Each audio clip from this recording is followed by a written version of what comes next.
I just think Conor Benn's going to win. Too young, too fresh, and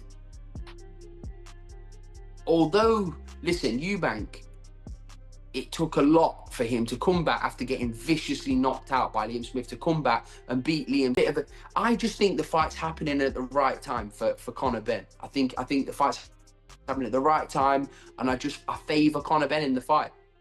Yeah. I think Eubank Jr. is good for boxing. Genuinely, I think Chris Jr. is good for boxing.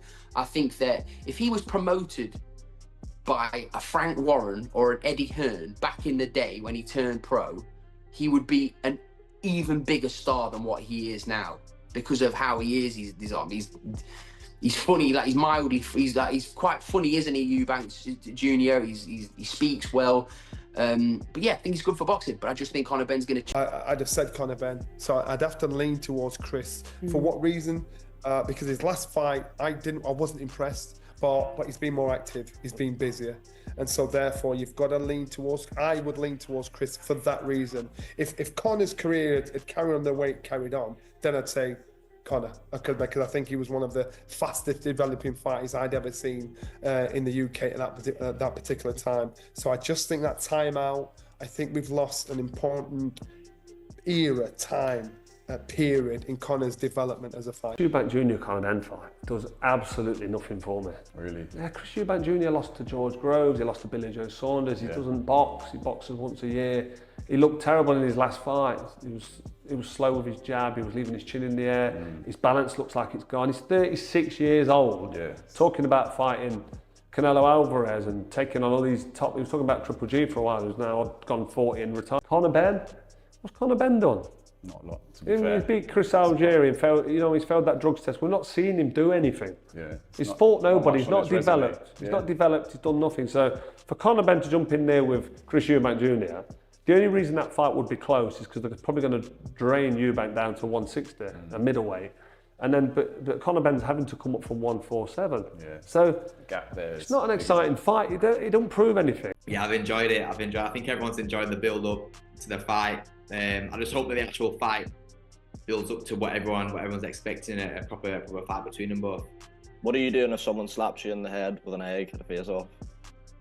I haven't got a clue, mate. Honestly, I haven't got a clue. I'm not the violent type, but obviously I probably have to make a quick judgment call if you can class it as self-defense.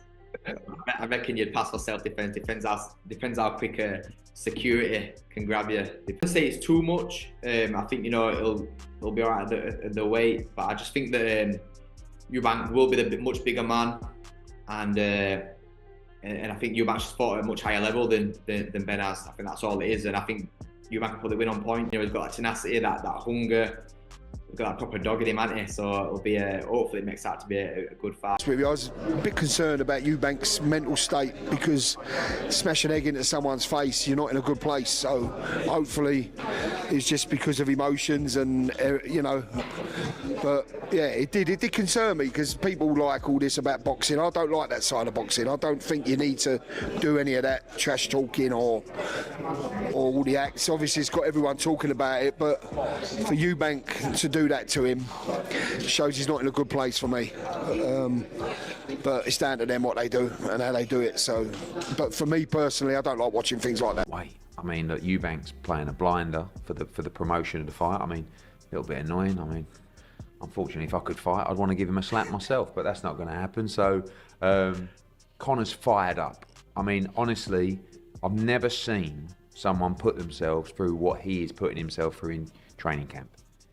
He's going to be like a caged animal when that bell goes on April 26th. Big disadvantage in size, but he makes up for it in attribute, hunger, youth, tenacity, volatility, and he is in camp with his dad, grafting and dreaming every day of violating Chris Eubank Jr. on April 26th and doing it in spectacular fashion.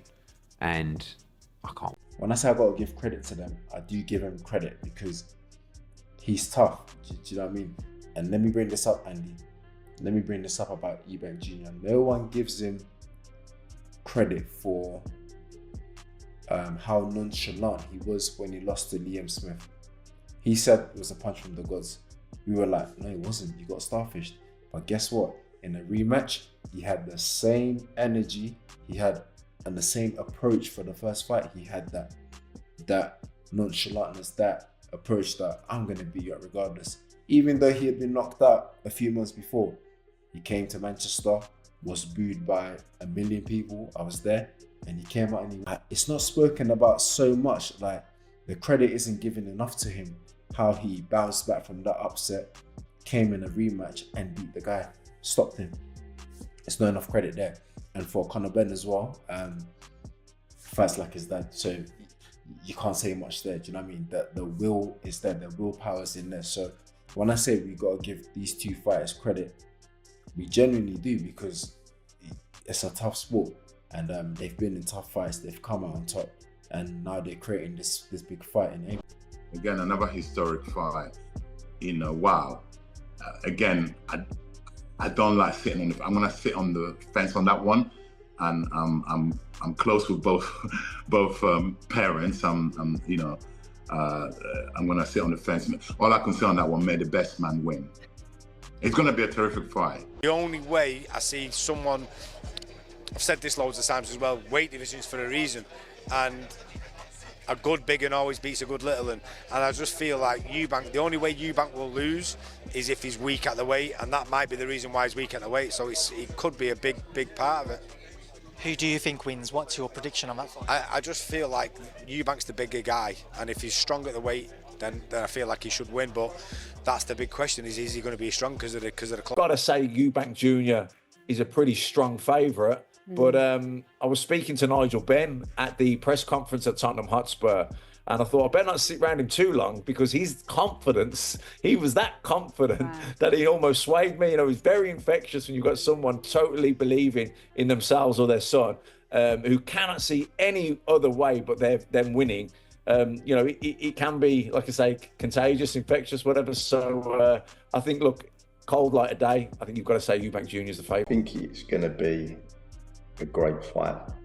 I really do. And both boys want to win this fight badly, obviously, for their name and for their fathers. And I believe that it's going to be a great fight, but I strongly believe that my man will come out the victor of the fight.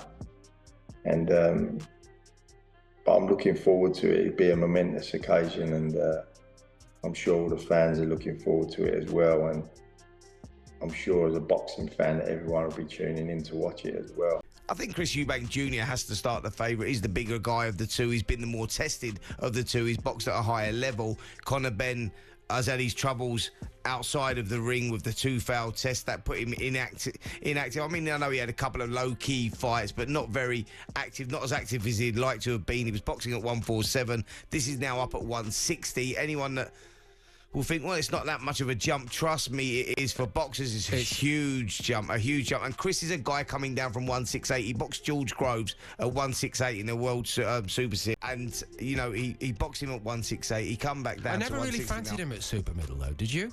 No, I didn't fancy him at super middle. He was too small against George Groves. We could see that. 160 is his weight. It is tough there. They put a rehydration clause of 10 pounds in there, but I don't think that'll make much of a difference, because 10 pounds is quite a lot of fluid to put back into the... Chris has to start the favourite because of where he's positioned, but he's getting older now, and Conor Benn is young, and there's a lot on the line for him, and I think it's a coming-of-age fight for Conor. We'll see now just how good he is. Is he good enough? Can he compete at that level? Because Chris has always sort of been there or thereabouts, world level, so it's an interesting fight. The problem with Eubank's record is this, Spencer. Yeah, maybe then you just don't know. Maybe where does he go from there if Conor beats him? I'm not trying to say Conor's any less of him, but yeah. Chris is obviously the guy who should beat him because he's a lot heavier, maybe more seasoned, but you know, it's definitely a 50-50 fight in my eyes. I think Conor's going to beat him. So yeah, you can see where that thought process comes from, but you know, who knows? I know Chris likes to play poker a lot, so maybe comes back for the money or something. Looking forward to that fight. For the simple fact is, like, that event within itself is fantastic, because it's crossed over. Lots of people are talking about it. Everywhere you go, people are talking about it.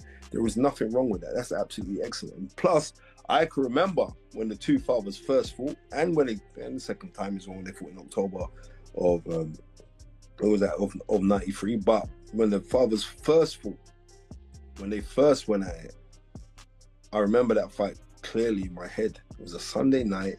It was at November 18th, 1990, and it was like, it seemed like the world stopped to watch that. This has drawn something from it because everybody's talking about it, and fair play to both men. They're selling the fight really well, which is genuine. It's not orchestrated. Oh, you're gonna do this. No, it's proper. So I'm looking forward to that fight. Made a better man. The fight don't need to get any bigger than what it is. It's a great fight. I can't wait to watch it, and we're only a month away. Yeah, I've said this numerous times, I think, and not just about this fight in particular. I think all fighters need to vary their attacks. They need to vary their defense. You can't be predictable in this sport. You've got to remember, boxing, there's such a fine line between winning and losing. There's only so much you can do. You know, you've got 2 arms, 2 legs, and a brain, and who can use that brain better than the other. And I think variation in all of your work is so important. So yes, attacks to the body going to be paramount. The jab, crucial. I think out of the two, Conor has the better jab. At times, Eubank Jr.'s jab's been non-existent. We see him starting to use his jab a little bit more under his short time with Roy Jones, but it's a shot that he neglects.